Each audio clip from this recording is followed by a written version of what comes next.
All right, happy week. I don't know. Happy Nissan, everybody. Happy crazy week before Passover. I hope everyone had a meaningful Shabbat Hagadol. And today we're going to do a special class about the holiday coming up, what's called Inyana de Yoma, right? It said that 30 days, famously actually about Passover, it says 30 days before Passover starts, i.e., right when you get a huge batch of cookies of Purim, you start learning the laws of Passover to prepare yourself for how to effectively clean your house and to celebrate the holiday. A lot of people start reading their Haggadahs about a month before Pesach so that they don't go into a cold. So we've been turning our attention to Passover themes. Last week we did a Haggadah chat, and tonight we're going to do a class about a major theme of Passover, specifically how it is called by the Anshe Knesset Hagdolah.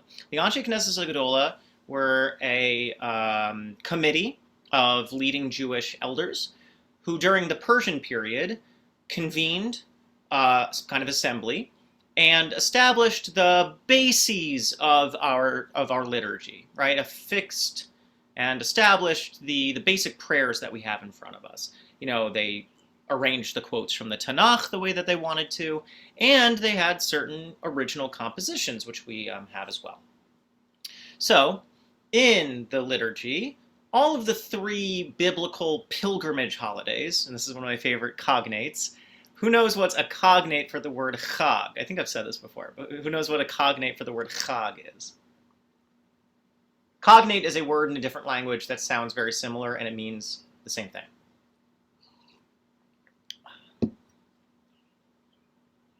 It's Hajj in Arabic. Hajj is the pilgrimage that every Muslim is chayiv to take to Mecca.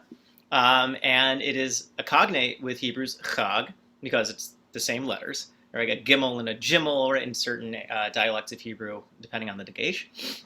And it literally means the same thing because Chag doesn't just mean Yantif. It means specifically a pilgrimage holiday when we would go to Zion or when we would go to the Temple Mount.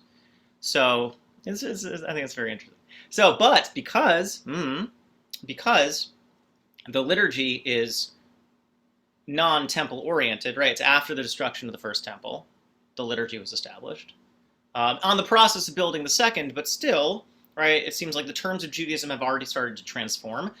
The rabbis of Anshe Knesset Hagdolah gave each of the three biblical holidays, let's say, a universal theme, not just locked down in terms of their agricultural meaning, right, or their temple meaning, but also, let's say, a thematic meaning. So for Sukkot, it's called Zman Simchatenu, time of our joy. For Shavuot, it's called Zman Matan Toratenu, a time of the giving of our Torah. And for Pesach, it's called Zman Cherutenu, time of our liberation, a time of our freedom.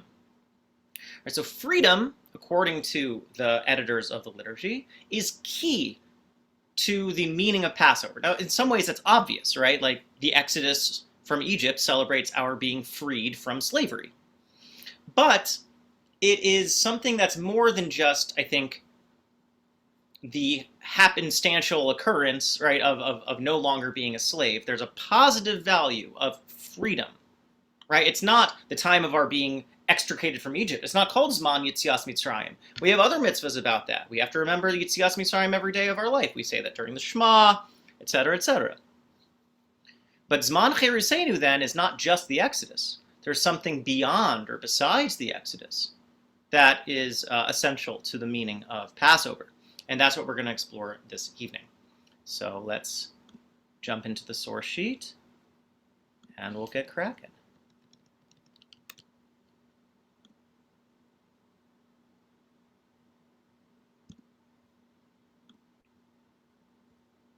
Oops. All right. So, what can Pesach teach us about what freedom means? Freedom, it's a word that, whoopsies. How did that happen? I don't know what was on the screen, but it was just like a website. Can Oh, everyone here see it it is. now? Yeah, now it's good. All right, great. So, what does freedom mean, right? That's what we're going to be asking through Passover. Passover is trying to teach us something about freedom. Freedom is a term that is bandied about a lot, especially nowadays, right? Think of recent political events in which people are calling for freedom. But people are in the terms that we see it, freedom has been, let's say, especially in the Western political discourse, freedom is monopolized by, let's say, a libertarian tradition, right? To be freed from things, right? I want to be freed from government oversight, freed from totalitarian mask mandates, freed from religious oppression, freed from political oppression, right? Makes sense, in terms of, think of American concepts of freedom, which are pretty dominant in this hemisphere. Pilgrims left because they were oppressed for their religious beliefs, and because of that, then baked into the DNA, and the American Revolution is against the king, freeing themselves from political sovereignty or political oppression. So baked into like the DNA of this kind of liberty, right? This revolution of liberty is to shuck off the chains of slavery. And in some ways, right, if Pesach was called Zman Yetzias Mitzrayim, maybe we would agree that it's the time in which we remember we were taken out of the domination of Egypt. But there's something a little bit more, again, there's something more going on here. Chirut is a positive value, not just, let's say, a negative value. Now, that might be ringing some bells for certain philosophically inclined nerds attending class tonight or listening to the YouTube, but we'll get to that later. So let's start with a very famous passage from the Rambam. Now, this is a certain manuscript of it. Certain ones have lir ot instead of lahar ot, but regardless. Does everyone see this okay? So from the Mishnah Torah, the Rambam's law code, in which he's going through the major principles and the laws of Passover, right? Hilchos chametz matzah, the laws of leavened and unleavened bread. He says this: B'chol dor vador, chayav adam l'haros es atzmo, ki'ilu hu be'atzmo yatsa ata mish'ibud Mitzrayim. Each and every generation, every person is obligated. This is a very famous passage. Obligated to see themselves. Although here actually is to show oneself, to in a way turn oneself into a site of inspection, right? As if oneself left now from the enslavement of Egypt. So, according to the Rambam, Exodus is not just a story in the past, right? It's not just something that happened to our ancestors, but in a way, it is something that is still happening. Now, he uses the language of analogy. We need to appear to ourselves as if, we need to look at ourselves as if we too left Egypt. So we use, right, our imagination to imagine as if we too were leaving Egypt. As it says, V'otanu hotzi misham. We too were taken out from there. God took us from there. But who is the we too here? Right, in Devarim. Think about it chronologically.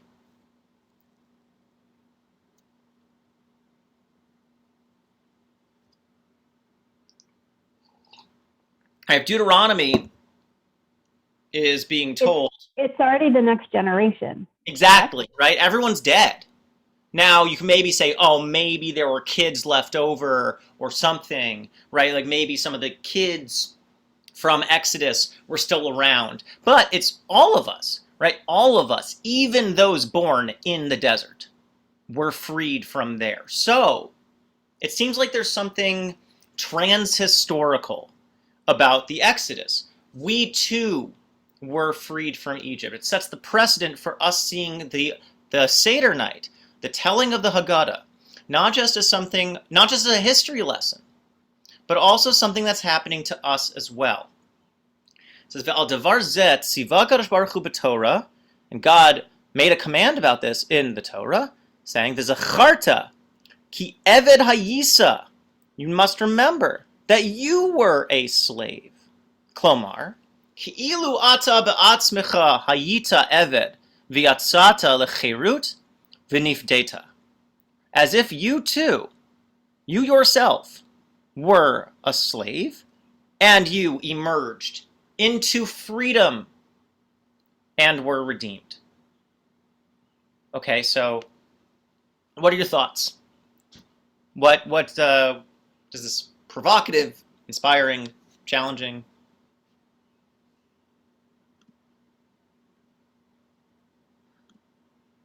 I think the "and you were redeemed" it's very important Mm-hmm. because you were then allowed to rise up, because Egypt was a place not only of being a slave, it was a place known for its corruption, its cruelty.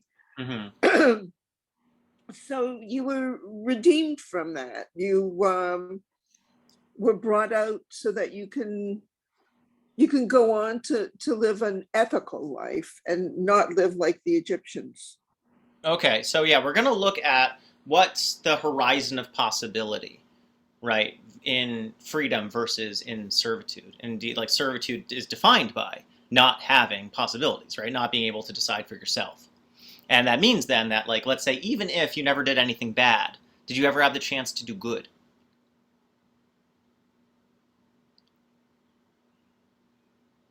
I find interesting about this is that there's a few elements here, right? And each of the elements can't be reduced to the other.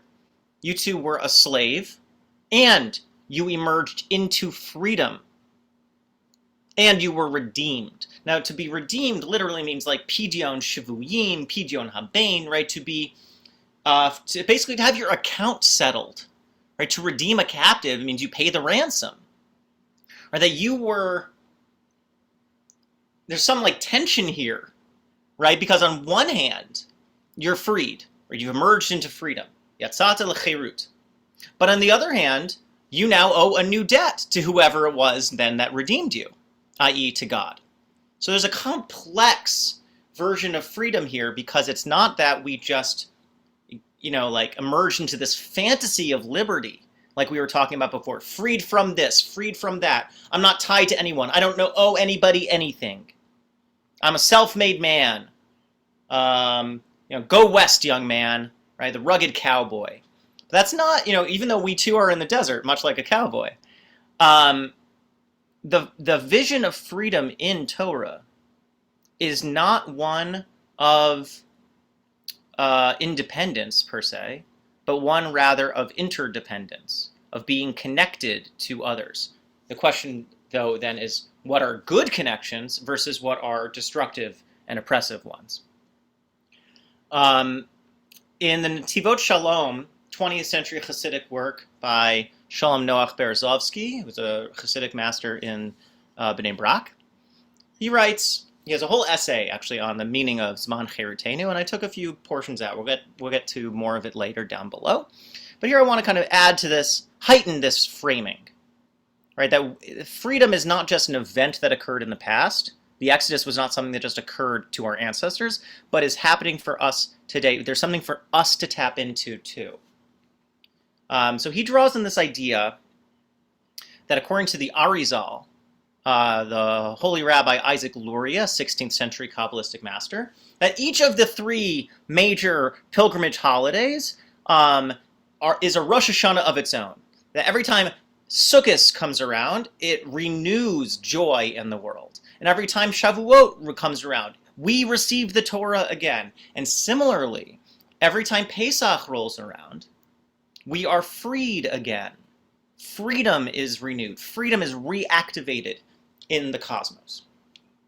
So he draws on this terminology, right? He says, why did the Anshe Knesset Hagadola coin this term, Zman Cherutenu? Why is that the way that they denominated Passover? It says, Anshe Knesset Hagadola sheet kinu nusach hatfila, right? The men of the Great Assembly who established the liturgy of the prayer, fixed here, or identified here, the essence of Chag HaMatzot, which is that Zman Cherutenu. It's time of our freedom. Why? He says, V'hinei barur. It's clear. Shahashem Zman Cherutenu, that the name, time of our freedom, Eino inyan sheshayach la'avar greda. This is not some concept that is located in the past, but rather Asher az b'yitzias Mitzrayim yatzanu l'cherut. That back then, right? Back in whenever, that's when we left Egypt and emerged into freedom. No, Ella, ze inyan shel hove. No, this is a concept that is true, active, and alive right now. That now is when, achshav hu hazman, she'anu yotzim l'cherut. Now is the time that we are emerging into freedom. So Passover is not just something that happened to them. Passover is something happening to us now. Freedom is something that we reactivate, or that we are given an opportunity to be in touch with again, to renew every Passover. It's not, put it in different terms, the Jews who were enslaved in Egypt, when they were redeemed by God, right, and taken out into freedom, that's something that changed, right? They changed. They had a legal, political, spiritual status, as we'll explore later, of being enslaved. Right? That was something real. And then when God redeemed them, they were really freed. They were really freed, right? Their political status changed. They were no longer, let's say zeroth class citizens in Egypt. Their financial status changed, right? They economic status changed. They were no longer financially dependent on their masters. Their spiritual status changed. Like imagine your spirit yearning to breathe free, right? And then suddenly, like metaphysically, something is different. And the Nesivos Shalom is saying, and that's true for us too. It's not just metaphorical, right? You could read the Rambam as saying, listen, use your imagination and put yourself in their place, as if it's happening to you too. Really feel it. But Nesivos Shalom, drawing on the Arizal, is saying, no, it's literally happening to you. You are going through your exodus. You are emerging into your freedom. In a different place in the essay, he actually really strikingly says that the slavery, the shi'ibud in Egypt was individualized. There was 1 million slaveries in Egypt. Everyone had their own slavery. Egypt was it's called Beit Avadim. It was a society that it was like a factory of slavery. It turned people into slaves. That's what it did. And everyone was enslaved in a way, in their own, in a way that fit them best or worst, right? Everyone was enslaved boutiquely, artisanal slavery. It's terrifying to contemplate. But then similarly, everyone also then had their own Yitzias Mitzrayim. Everyone had their own redemption into liberty, into freedom. Everyone was liberated themselves, to themselves. And that redounds to us as well, that we, each person then is going through their own exodus, enslaved in their particular ways, according to their personality, their predilections, what have you, and they are freed in new ways. Now, there's a lot we could get into. If we went into what was the meaning of slavery that Passover is teaching us, that's a whole different class. And I actually, was very hard for me not to go into that stuff because it is a really robust question and robust thinking has gone on in the Masorah, in our tradition. But I want to actually focus on freedom, not on the nature of the slavery. I want to focus on what does freedom mean? What does it mean to be freed from that? It says, Ki b'leil Pesach kulanu b'nei chorin kivimei tzeitanu mimitzrayim. On the evening of Passover, the Seder night, each one of us, all of us, are b'nei chorin. Avadim hayinu, Be'ata ben chorin, right? We were slaves then, and now we are free. And when we sing that, it's not just symbolic, it's not just metaphorical, it is true. Just as the days, not as if the days, but just as the days in which we left Egypt. So, all this is to say, we are now in the where I wanted us to come to here, the reason I went through these very, very powerful texts, is it's showing that freedom is something that's not just historical, freedom is something that's not just symbolic, but freedom is something active that Passover is trying to not just have us think about, but induce in us. Passover is trying to awaken freedom for us, and the question then is, what are we being launched into as we emerge into freedom? All right, so that's our motivating question. Okay? Back to the Rambam, as one always should.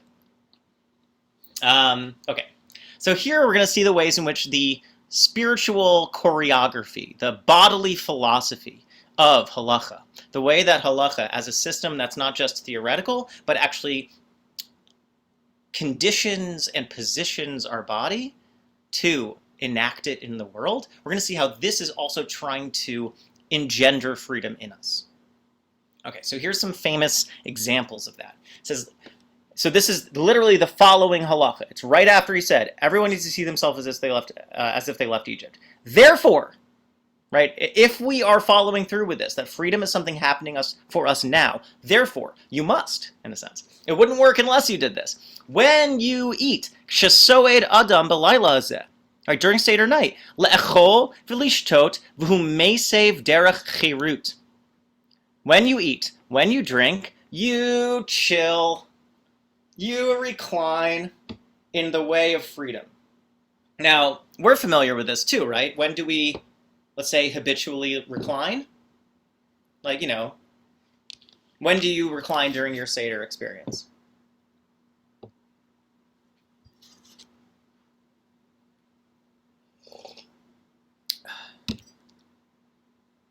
When you're drinking the wine. Yeah, good, exactly. So that's like that is what I'm familiar with as well. That's the way it's come down to us in halakha, right? Is that when you drink the wine, the 4 cups, you very like awkwardly position yourself and you lean, by the way, on which arm? You lean left? The left? The Yeah, left. and the reason is, so your right arm, which most people are using, right, because the dominant hand is free to move about. Now, that might be offensive to certain lefties who might or might not be attending class right now. My mother. But so, I mean, one could make an argument, actually, that for lefties, you should recline to the right, and you just make sure just not to be sitting next to somebody who'd be reclining the other way. But Rambam, right, is making a more robust claim here. He's saying it's not just when you, like, ritually drink kiddush, the 4 cups of wine. He's saying that when you eat, when you drink, during the Seder meal, you should not be sitting at an office chair, right? How much of our life do we spend sitting now, right? Sitting is the new smoking. We spend so much of our life sitting now, right? In ergonomic chairs or whatever. But what if you were just like, oh baby, oh yeah, right? So the key to this point is that you position your body in a way that only makes sense for you to be luxuriating, right? To be kicking back and relaxing, to be in a position. It's a power move, right? If you've ever been to like a business negotiation, if you're the one leaning back, that's a power move. Why? Because whoever you're interviewing needs to lean forward to talk to you, right? You are in some way conditioning their freedom to make them follow your choices. Now, I'm not saying freedom in Torah means dominating others or like tricking them or something or playing power moves on them. That's not what I'm saying. My point, though, it's a power move, right? It is a position of freedom. You kick back and relax. That is the king, right? On his throne or what have you.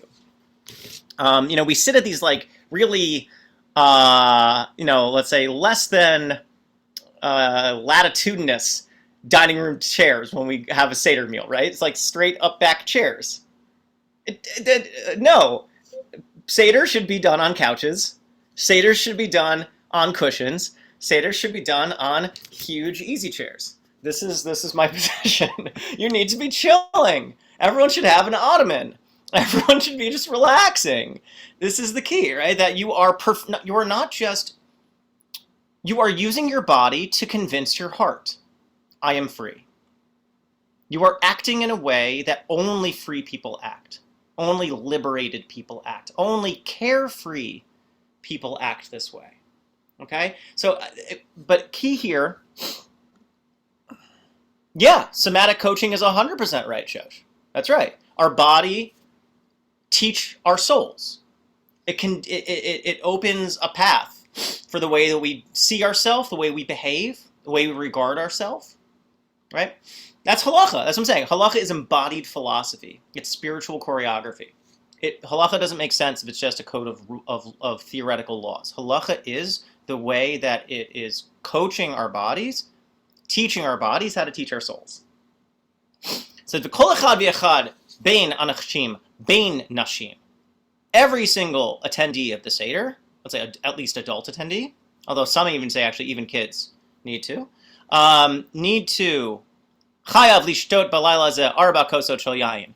Who gets to drink 4 cups of wine? Somebody who doesn't go to work the next day. right? Somebody who has no responsibilities, somebody who gets to party, someone who gets to relax, someone who gets to define their own time, who doesn't get to, like imagine like the crisis of the new parents being like, I've never gone out. I don't get to go out anymore. I don't get to have any fun, right? This is the night. You get to have 4 cups of wine. You get to like relax. Now the question then is like, fine, but then who takes care of the kids? Important questions, and we're going to get to that soon. So everything we're doing, right? Like I think a lot of Seder has become ossified in some ways. Like, oh, I have to have 4 cups of wine. You have to have 4 cups of wine? That sounds like a great night out. Whatever the cups of wine are that you're going to enjoy, it's up to you to make sure you have that wine at the Seder, right? The Seder needs to be something that makes you feel free, not something that makes you feel obligated. I say, ein pochatin lo mehen, and you don't have any less than that. 4 cups of wine, baby. It is it's a night out. V'afilu oni, and even a poor person, shemisparnes min hatzedakah, who is taking public funds, right? Who is on welfare, who is receiving public assistance, right? That's what tzedakah is. Tzedakah is not private donations. Tzedakah, according to halacha, is funds that everyone is obligated to give and that the poor are entitled to receive. And this is what is called ma'ot chitin, right? Ma'ot chitin is the tzedakah everyone needs to give before Passover to make sure that every single Jew has the right to be free. Eat their matzah, drink their wine. Every single Jew has the right to this luxury. It is not a privilege, it is a right. And that we need to cooperate to make sure that everyone has it. That's a complex notion of freedom, which we're going to be addressing later. It is, we are free to be, and that freedom requires us to be obligated to ensure everyone's freedom, at least to some kind of basic level. Everyone has the right to Passover.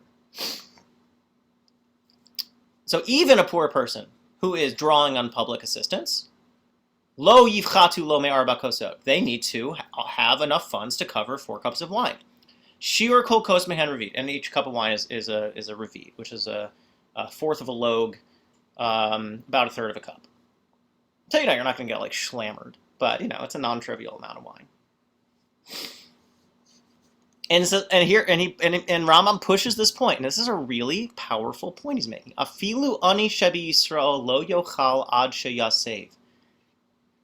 Even a poor person, in the Jewish community who is celebrating Passover, eating at the Seder, needs to recline when they eat. How do you take that? What's the Indian here?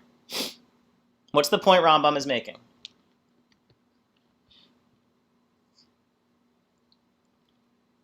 The poor person is also a free person and is of equal merit and standing on equal footing as somebody who is wealthy or middle class. Okay, so recognizing that freedom is not necessarily something equitably distributed to all. The rich are freer than the poor, right?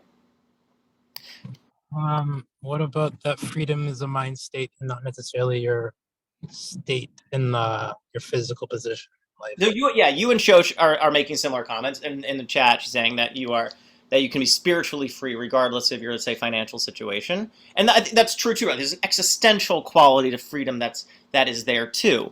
So like Pesach is not something that's just, let's say, descriptive, but prescriptive. That the reclining you do on Pesach teaches you something that's maybe not apparent in the material world, right? It sure looks like rich people are freer than poor people, and that's true in a lot of ways, right? If a rich person can fly to Mallorca, a poor person cannot. But there's something also hidden or something interior, something otherwise in the world that is not conditioned, right, by material circumstances. That the soul is intrinsically free. Thus, every single person at the Seder needs to play act, in a way, what it means to behave freely, or to behave as a free person. Yeah, sure. Susie. Why does it say that the student isn't allowed to recline until the teacher gives them permission? Don't skip ahead. Oh, I'm sorry. I thought it was me fine. I'm just teasing. We're getting to that soon. No, listen, it's not just the student. Ladies' night, right? So let's get. So here's the gender issue. Okay, Isha eina tzricha hasiba. Ladies don't need to recline. Now that's interesting. Why? They have to drink 4 cups of wine, right? Men, women, even children, according to some commentaries. They're too busy running back and forth to the kitchen getting the meal ready. Okay, so there are 2 ways to look at it. One is, let's say, the Twitter way, and one is your way. The Twitter way is let's say it's a power analysis, right? It's like, oh, women don't have to recline because they are employees in the household, right? And thus they actually don't have the right to, they don't have the privilege of reclining like everybody else. Now there's truth to that too.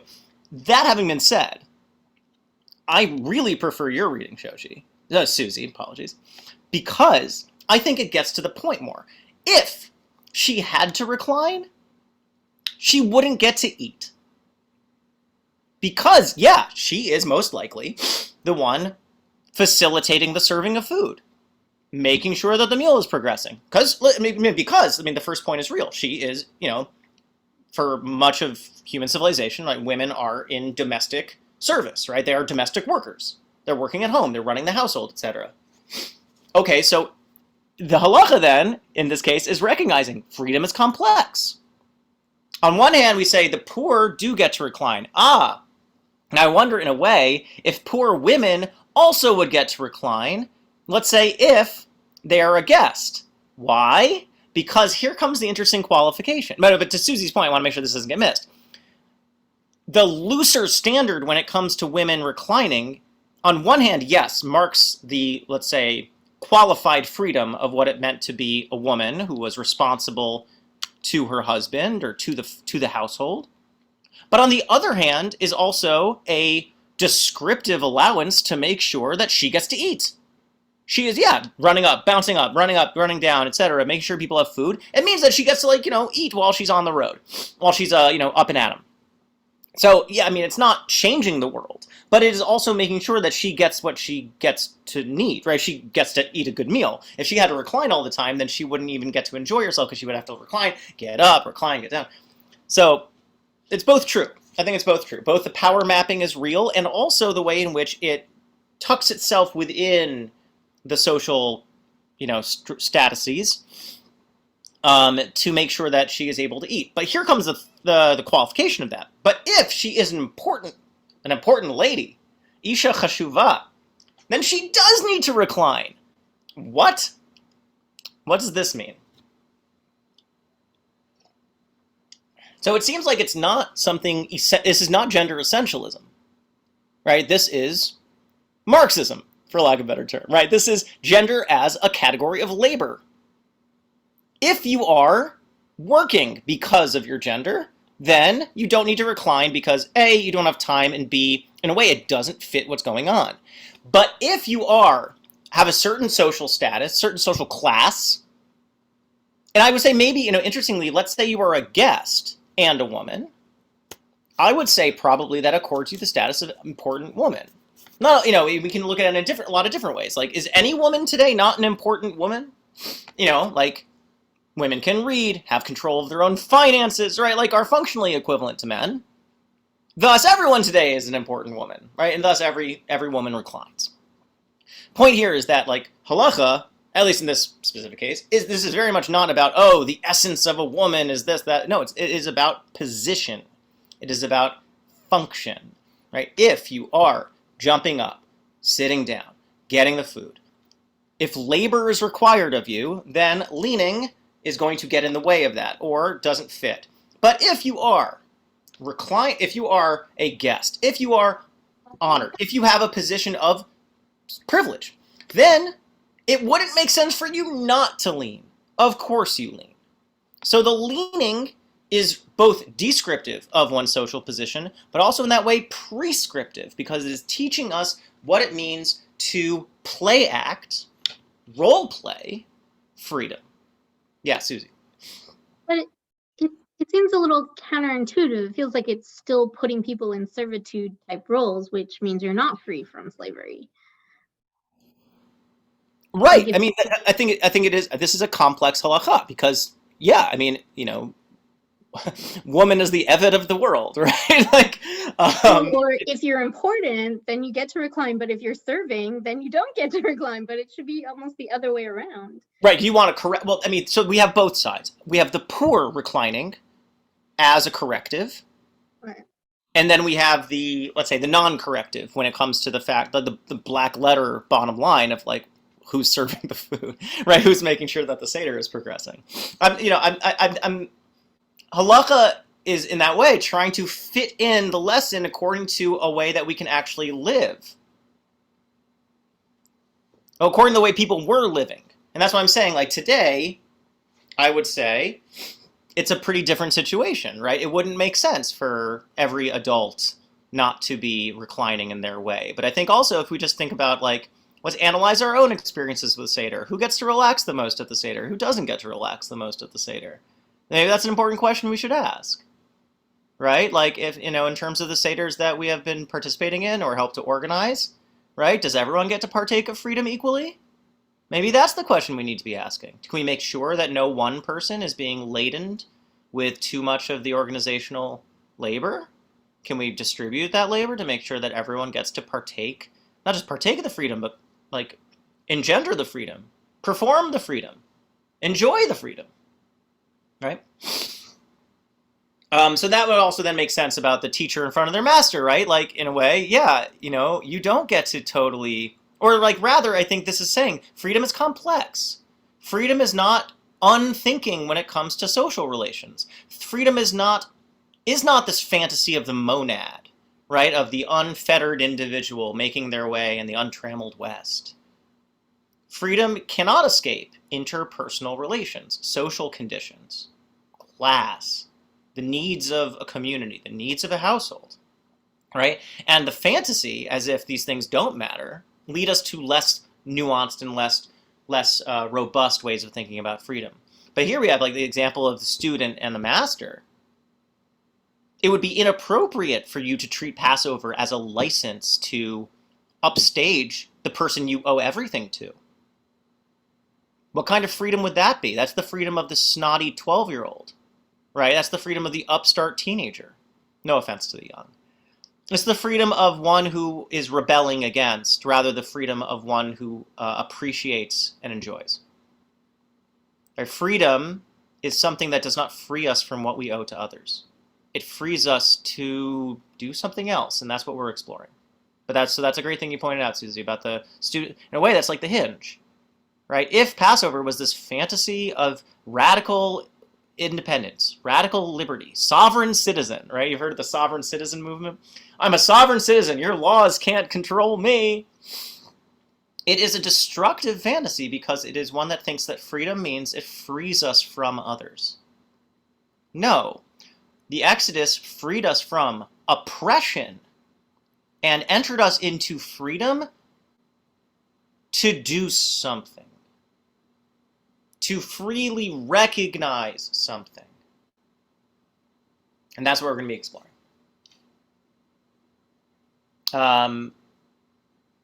So here Rambam says, the bottom line for reclining, just to make sure we have a practical halacha in our hands, a nafkamina, is that you at least need to recline when you drink and also when you eat the matzah. A lot of people forget to recline when you eat the matzah. He says, but the more you recline, the better. And I think that's what I'm trying to say, is like when I said, how do we think about who gets to recline? I say the more people who get to recline, the better. Right? The more we can ensure that everyone at the Seder gets to partake in and perform and enjoy and luxuriate in some kind of freedom, relaxation, power move sitting, the better. Okay. Now I'm going to bring us to one of my favorite midrashic, rabbinic misprisons. Misprision is a intentional misreading. The rabbis love to do it. So it says, "V'higisho Adonav el Elokim, v'higisho el adelat o el muz." Oh, sorry, this is a different one. Apologies. We'll get to my favorite one later. It says, this is describing the halacha of when a Jew sells, let's say himself, into slavery. The Jewish slave has a term of 7 years, right? We've learned these halachas recently when we were studying Shemitah. And then at the 7th year, they can either go free Or they can decide to sell themselves into eternal servitude by committing oneself to one's master's household. How? Symbolically, ritually, it is done by nailing the ear of the slave to the doorpost. Okay? El hadelet o el ha mizuzah. Okay, and then you pierce the ear and nail it to the doorpost. Quite visceral image, for sure. Susie's open-mouthed reaction is appropriate. All right, here comes the Gemara. Rabbi Yochanan ben. This is an incredible Gemara. I mean, every Gemara is an incredible Gemara. This one, you're gonna chortle. Rabban Yochanan ben Zakkai hayadoresh et hamikra hazeh. Right, he would darshan out. Or he's teaching about this verse, and he says that this verse has a kind of decorative wreath, a chomer. What does he mean? He means there's something like special going on that really deserves our close attention. It says, Ma nishtana. Very interesting language. Ma nishtana ozen. Mikol evarim shebaguf. Ma nishtana ozen mikol evarim shebaguf. Right? Cha-cha-cha. What is different? What's the deal? Right? What is different about an ear versus all the other organs of the body? No spoilers. Don't look. Don't look. Why? Why the ear? Why is it the ear that gets nailed to the doorpost when you sell yourself back into servitude? No wrong answers. Come on, just give it a shot. Does its function of listening have anything to do with it? Yes, very much.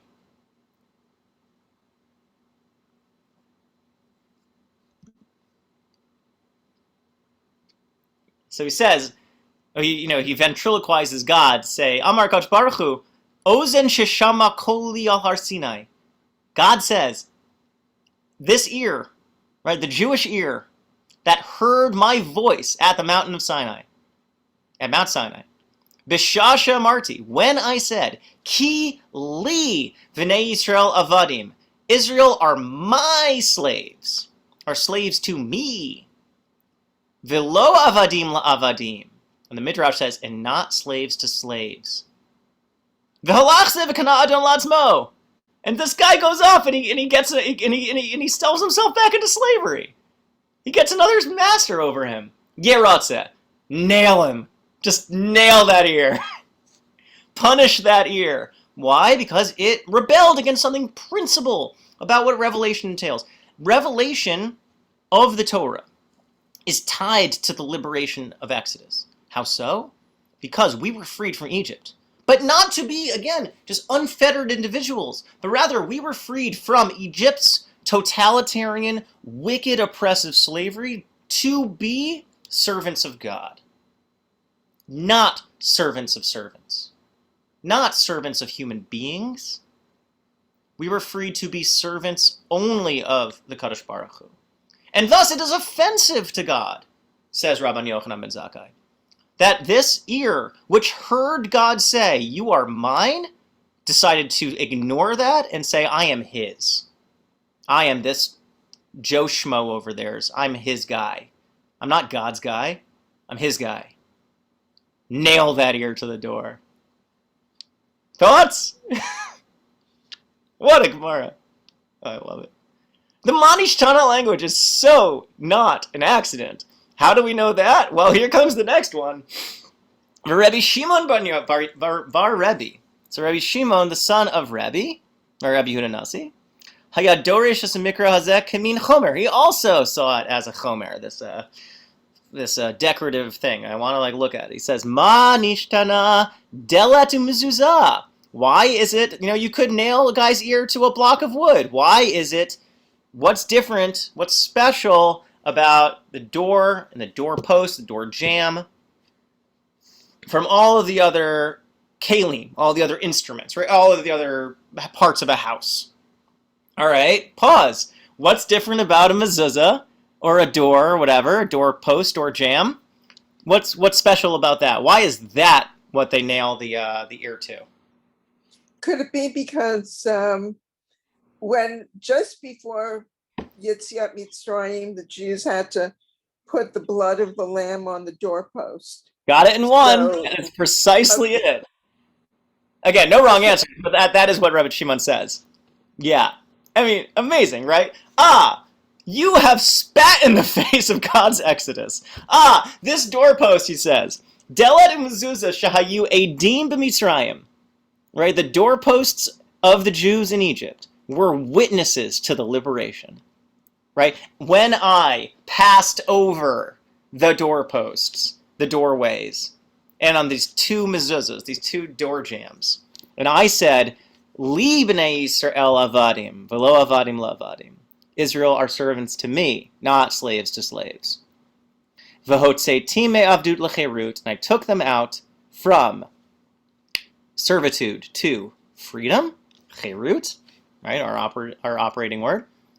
V'halach zeh, and you go off, v'kana adon la'atzmo, and go sell yourself to another matzer, yeratza bifneim. Yeah, nail his ear to the doorposts. Right? Like, how, it's, everything in this is just so powerful symbolically, right? The ear, which heard God's, so, I mean, things are interesting, right? The nailing of the ear to the doorpost shows how intricately connected Torah is to Exodus. That revelation is to liberation. You nail the two to each other because you've forgotten that they are attached. You've forgotten that we were freed to enter into this contract with God, to enter into this relationship with God. Freedom is not freedom from connection. Freedom is not freedom from responsibility. Freedom from oppression is freedom to be freed, to achieve something higher, to be connected in a positive, productive, redemptive way. And you, rather, have only paid attention to liberation. You've only paid attention to being freed from slavery to go off and then squander it and regress back into servitude. Right, back into servitude to a slave to a slave. It's too poetic in a way. It's too juicy. There's reflections before we get to the Meiri's comment on this. It's also it's a great comment.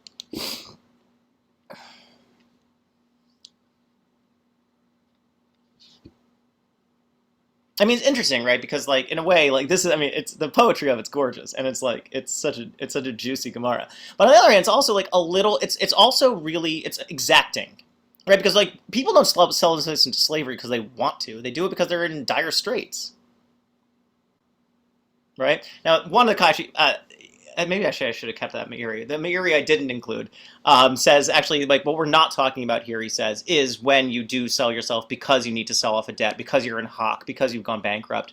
Like, when you have to do that, in a way, Torah commands you to. Like, Torah understands that. We're talking about, in a sense, he says, this is slavery chosen freely. Right? It's pretty, like, Orwellian, right? I am free to become a slave. But here comes the Meiri's other comment, and that was him commenting on the ear. Here's him commenting on the doorpost. He quotes the Gemara, he runs through it again. He says, nailing the ear to the doorpost establishes the verse, like the meaning of the verse, let the hands of the witnesses be the first against him. In a way, like, which is, it says, let the hands of the witnesses, somebody who's deserving of death, right? Like, they will cast the stones. Which is a very interesting idea, actually, about, I wouldn't call it reparative justice, but I would say it is not outsourcing punishment, right? You need to be intimately involved if you are going to send somebody to the gallows. But here, right, the point here is that let the hands of the witnesses be the first against him, that those who do the crime do the time, right? The fact that you were selling yourself to a slave, the slave is nailing you to the doorpost. You think he's a master, but he's a slave, right? They are implicated in this as well. But here comes, this is very interesting. So he quotes a medrash that actually the Tosfos quote as well. But a little bit differently. He says this. He says in the Medrash, it says, Martseya in Gematria is what? All right, who's my math people? What's Martseya in Gematria? Mem is 40. Resh is 200. Sadi is 90. Ayin is 30. 70. Sorry. Mem is 40. Resh is 200. Sadi is 90. Ayin is 70. Add it all together, you get 400. What's 400? If we remember from the Haggadah, 400 years of slavery that have been promised that we count according to the tradition, all the way back to the birth of Isaac. So when we see 400, it means the slavery in Egypt. Why? Because when Isaac, it's around the time, right, when Abraham first went to Egypt and started, like dealing in that kind of way, received the commandment, right? Sorry, the covenant from God, in which God said, your ancestors will be enslaved in Egypt. So that's when we're starting the clock. So 400 years means slavery. So Martseya, which means the awl, which is used to pierce the ear, is gematria for the slavery itself. It's slavery that is piercing you to this. You are literally being pierced by the regression into slavery in Egypt. And you left it. Right? You left slavery. God took you out. V'zeh nishtadel v'chazar la'avodaso. And you have intentionally, striven to, worked yourself into becoming a slave. Now again, it's clear from the Erie that we're not talking about somebody who is in dire straits, who must do this or else they're going to die or go bankrupt or what have you, or have already gone bankrupt, but rather we're talking about somebody who has taken stupid risks, somebody who has not appreciated or cherished their freedom, such that they see their freedom and themselves as a commodity to be exchanged, rather than a real change that has happened in them, a way forward, not a way back. Right? Freedom, this is something very important, right? Slavery to a slave is that you have been commodified, right? They own your body, they sell your body, they use your body, they demote your soul, they demean your heart, right? You see yourself as worthy and valuable in exchange terms, not in absolute terms. Slavery to God is recognition of our absolute value, our infinite value, our non-commodified bodies. We're not allowed to do things with it, right? We're not allowed to alter it. We're not allowed to ruin it. We're commanded to take care of ourselves. We're commanded to use ourselves towards the betterment of others, towards the betterment of society. We're not instruments of God's use to be, played with like a child plays with their toys. We are sacred instruments of God to be taken care of and to do worthy things.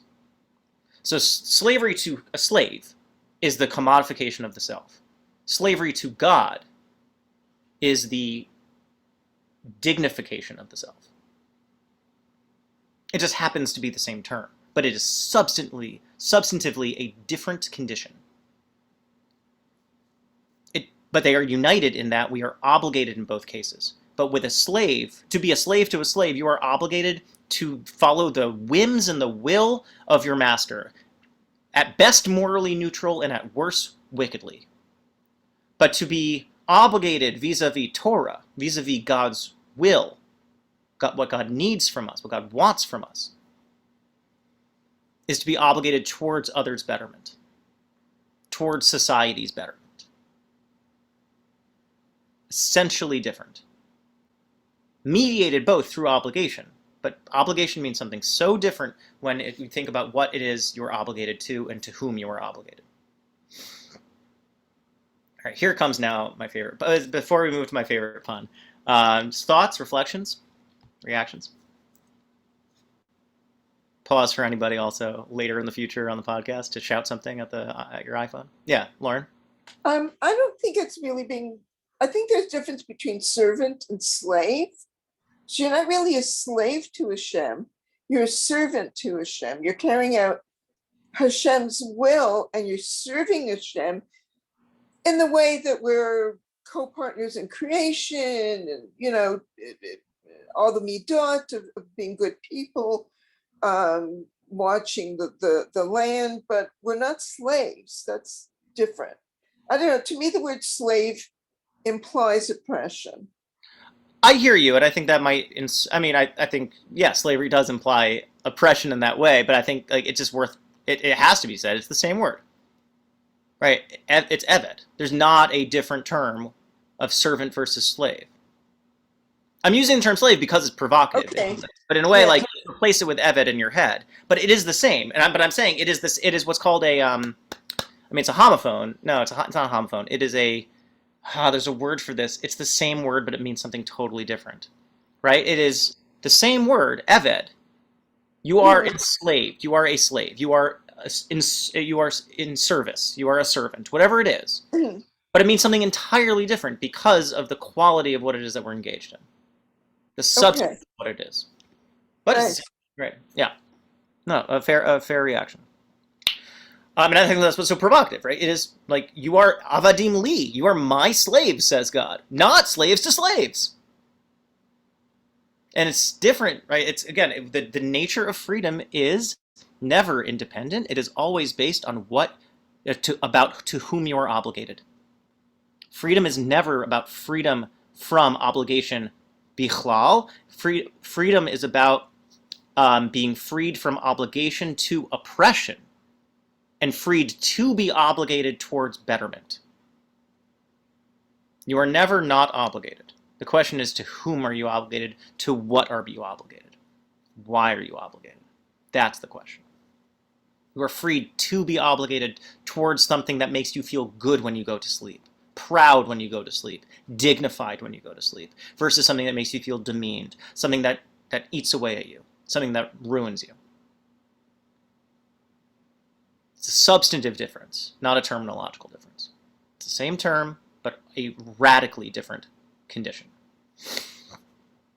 But something also essential about freedom in Jewish thinking, in Torah thinking. It is not freed from obligation to go and do whatever you will.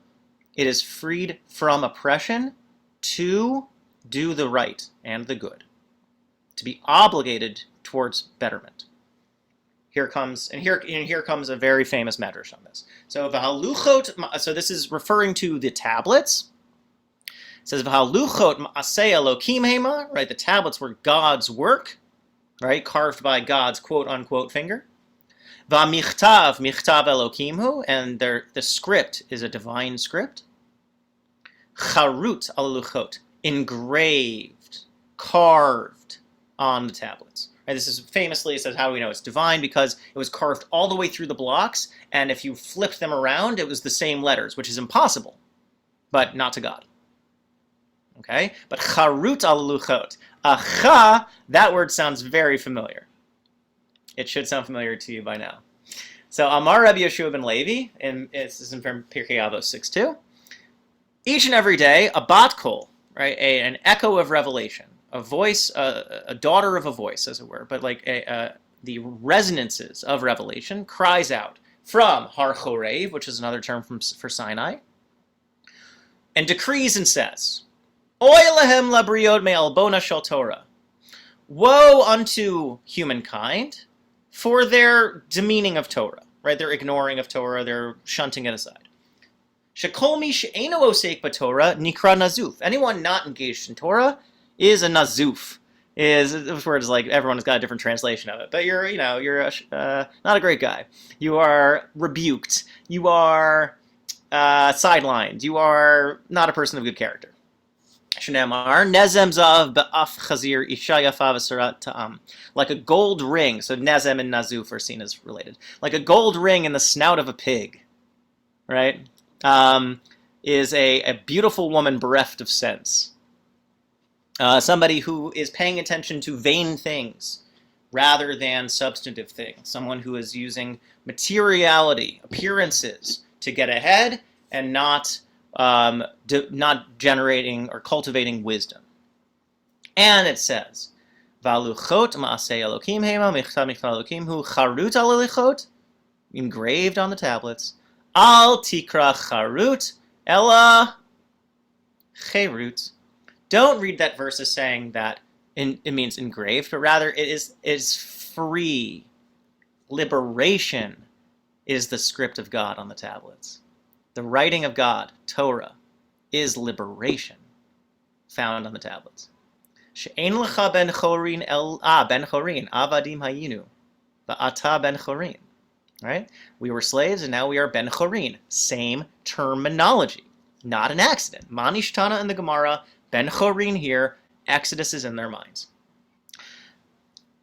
There is no free person, really, except one who is engaged in Torah. The chomish osek b'Torah, b'Talmud Torah, harezem mit aled. Anyone engaged in learning Torah is going up and up, right? Is ascendant, is exaltant. Shemar mi matana nachleo nachleo bamot. It just quotes a verse. And from matana to nachleo to matana, Torah is called a gift. Matana means gift, and to bamot, to the high places. Point being, freedom is not contentless, right? That is the Western, and when I say libertarian, I'm not like pointing my fingers at people who identify as libertarians. It is, technically speaking, a libertarian account of freedom is a contentless one. It is being freed from things, right? It's negative. So Isaiah Berlin, 20th century Jewish, if I remember correctly, philosopher, has an essay, a very famous essay called Two Concepts of Liberty. He says there's negative liberty and there's positive liberty. Negative liberty is I'm free from this. I am freed from slavery. I am freed from oppression, which is essential. And we're going to get to how they need to be paired. But he says there's also positive liberty. And positive liberty, can become a site of like abuse, in the sense it could be another way to exhibit power, but to be free to do something. All right, I'm freed from slavery, and now I am free to engage in Torah. The engaging of Torah is an opportunity I have now that I am free to take advantage of, that I'm free to opt into. It wouldn't be me doing it if I weren't freed from Egypt. I was freed to be able to become a member of the Torah community, to receive the Torah, to enter this contract, this covenant with God. So freedom is not substanceless. Freedom is not contentless. Freedom is substantive. Freedom is full. It is replete. It is full of what we must do. We are freed to be obligated, but obligated towards righteousness, obligated towards holiness. The Yachin commentary on Pirkei Avos picks up on this. And I think this is really kind of a key difference between, let's just say for very reductive terms, a difference between Torah account of freedom and, for again, a Western account of freedom. It says, Shirakush eino mishta'abed. That's an incredible word. Mishta'abed. Only one who does not enslave themselves. Right? It's in the hit pa'el. It's a reflexive verb. Only one who does not enslave themselves and is not enslaved to gufani, corporeality, bodily desires. That is freedom. Shenafsho eina mishu'abedet lita'avata gufani. Their spirit, their soul, your heart, your mind, conscience is not enslaved by bodily desire. A lot of freedom discourse nowadays is about, let me do what I want. That's what freedom is. Like, I provocatively said, like, Exodus is the first freedom, or the real freedom convoy. But I think Torah has a really important, critical pushback to, let's say, the libertarian account of freedom that's become very dominant in political discourse today, in which it's, I want to be free to do what I want. But Yachin highlights this point and says, no, that's in a way, ironically, you enslaving yourself again. Because now you've just enslaved yourself to your whims. You've made yourself a master. You've made yourself a taskmaster. You've made your desires you put your desires in the boss's chair. You are now enslaved to your ego. You are enslaved to something that passes, something eternal, right? The value of your choices, the value of your soul, the value of yourself is now enslaved to something temporary, something time-bound and only conditionally worthwhile. Torah is not that. Torah is a prescription of freedom because it frees us from the exit, the slavery, the Egypt of our whims, the Egypt of what's capricious, right? These things that feel compelling but are not worthwhile. The urgent but not important. And frees us to engage in things that are actually worthy of our attention, worthy of being obligated to. Like, imagine, I think we all like understand this intuitively, but we've lost the will to manifest it politically. Is that we know that the best life is not one of, being free to just do whatever you want. The best life is one in which you are engaged with, obligated to people that you care about and people who matter to you, to worthy causes that demand something of you beyond what maybe even one lifetime can give. To go to bed satisfied and proud, not merely sated.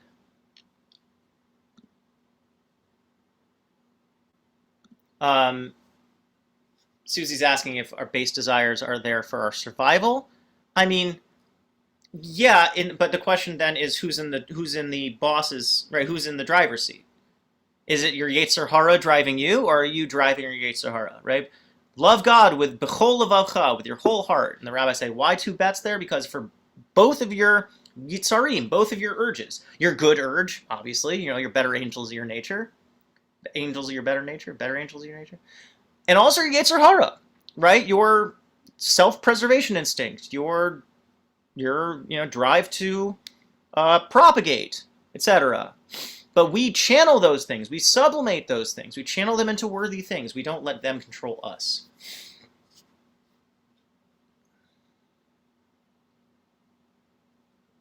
And here, come back to the Netivot Shalom. And I think he takes it even further, right? In the sense that, I think one thing implied in the Pirkei Avot gets brought out here. That the Yachin focused on the fact that, it is a very thin account of freedom that's merely free from, right? Just negative liberty. That we are freed, we need to free ourselves from freeing ourselves. We need to actually do this meta freedom of I think I'm free because now I can just follow whatever I want to do. It's no, now you're just enslaved to your desires. We need to even free ourselves from those things so that we can then freely choose something better. Something that's Torah, right? Something that is worthy of our choice, worthy of our soul, worthy of our attention. Something we're obligated to that ennobles rather than demeans. Right? That's the difference. But also, Torah itself, right, is mitzvos. Torah is 613 obligations. Right? Freedom is opting into being obligated for the rest of your life, but towards things that are ennobling.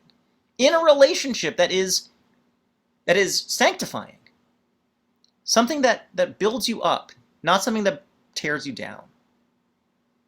And I think that's also a really good, maybe internal benchmark in terms of thinking of our own relationship to Torah, our own relationship to Yiddishkeit, relationship to Kadosh Baruch Hu. Is it something that we're able to, if it's something that feels demeaning, then that's something to pay attention to. Because that is very much not what is being described here. And that's maybe good data to note. That Torah's obligations, being an Eved Hashem, right, is something that is ennobling. Something that is gives you a channel to devote yourself worthily and to be devoted. So here comes Netivot Shalom. It says, Kol od shadam eino ben chorin. As long as a person is not free. V'hu b'bechinas eved. Then you are, in a way, a slave. Insofar as you are not free, you are partaking of the dimension of what it means to be an Eved. It means in a way, metaphysically speaking, that's what it means to be an Eved. I.e., Exodus is not just something that happened to our ancestors, it is happening to you now because we too are Avadim. There's so many ways in which we're not free. Rambam recognized that. When it says, a woman is not obligated to recline. Because she is, in some way, obligated, right, to another person. If you are a poor person any other day of the year, you are, obligated in all kinds of ways because you probably owe money to a zillion people and you can't make the kinds of choices that a wealthy person can make. it is, I mean, later in the essay, he like says, like, what does it mean even to say that we were like freed from Egypt? Aren't we still in exile? What's the difference? And he says, like, no, the freedom from Egypt is something that is absolute and like in metaphysical, whereas like all of the other galuyot, all the other exiles and oppressions that we're in, are just kind of like icing on the cake. But point being, nobody's ever radically free. Nobody's ever totally free, right? We're all in some way still enslaved. So lo shayach etzlo kabbalas Torah. So anyone who's not free, it just doesn't fit for you to be able to receive the Torah. So the key to Passover is freeing those parts of ourselves so we can receive the Torah. The two things are exclusive. You can't receive the Torah if you're not free. Exodus is required to receive the Torah. You need to be free so that you can have Torah. Freedom is not the end goal. Freedom is the channel that we flow through to get to fulfillment. Torah is the end goal.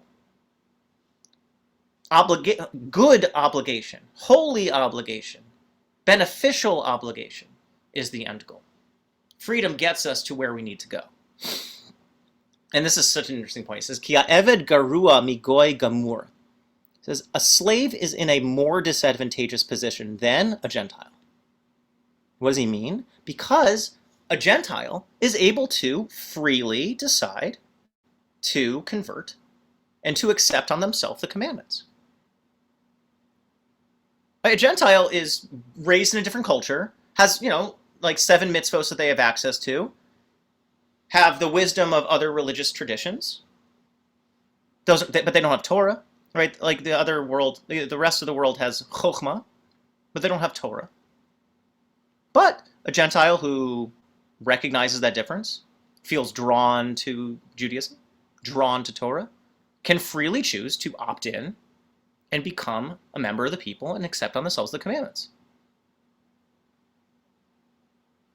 Key here, right, is that freedom is not something that is non-communal. That's too many negatives. Freedom is like citizenship.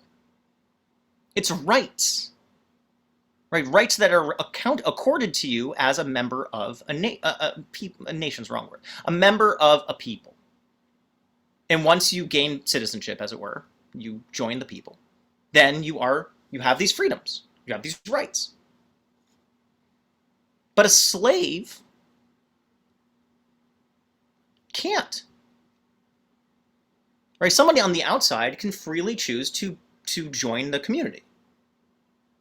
But a slave can't. One who is enslaved to others, is not able to, because their obligations to others get in the way of being obligated to God. Al Kain, and thus, he says, Birosh kol hamoadot hu zman chirutenu. It must be the case that Passover, Zman chirutenu, the time of our freedom, needs to be the beginning of the holiday cycle. Wait, what? In the Torah, the Jewish New Year starts when? Not Tishrei. Starts in Nisan. Rosh Chodesh Nisan is Rosh Hashanah in the Torah. Passover is the first holiday of the year. And it's only through Passover, through being freed from our individual slaveries, our metaphysical enslavements, our slavery to our whims, our base desires, slavery to fads, slavery to things that are not worth our infinite worth. Only through being freed from that sitra achra, right, that other side. Only after that can we come to Zman Matan Toratenu. Can we come to the time in which we receive the Torah? Shavuot. So he says, Nimsa shet kufa hazot hakolelet chag Pesach yimei sfira v'chag Shavuot yichida achat. This time period, from Passover to Sfirat HaOmer, to Shavuot, is really just one thing. It's one processional. It's one process. It's initiated by Passover. Freedom is not the end. Freedom is the catalyst. through Sfirata Omer, building ourselves up into being the person who then at Shavuot can receive the Torah. Freedom is a chance that we are given to obligate ourselves appropriately towards things that are worth what we are worth. Infinite.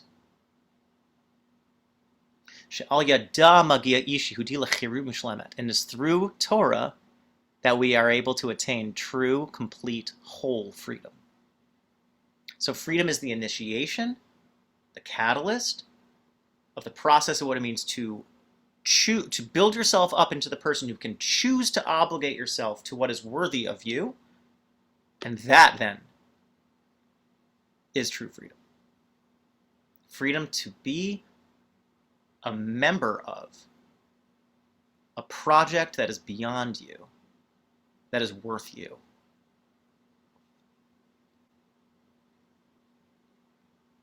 I was inspired in putting these sources together by a very famous book by a political philosopher who has done a lot to read Jewish texts in light of the canon of political thought, Michael Walzer.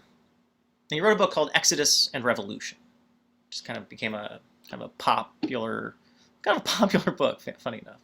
But thinking through the story of the Exodus as a kind of like a proto-revolution of sorts. You know, the freeing of an entire class of people, the underclass, right? The slaves in Egypt being freed and then liberated and then finally then patriated into their own land. It says, true freedom in the rabbinic view lies in servitude to God. The Israelites had been Pharaoh's slaves. In the wilderness, they became God's servants. The Hebrew word is the same. And once they agree to God's rule, see, Lauren, he agrees. He wants to say God's servants. He's embarrassed. I think he shied away. It's the same word, so don't change it in the English, buddy. The Hebrew word is the same, and once they agree to God's rule, he and Moses, his deputy, force them to be free.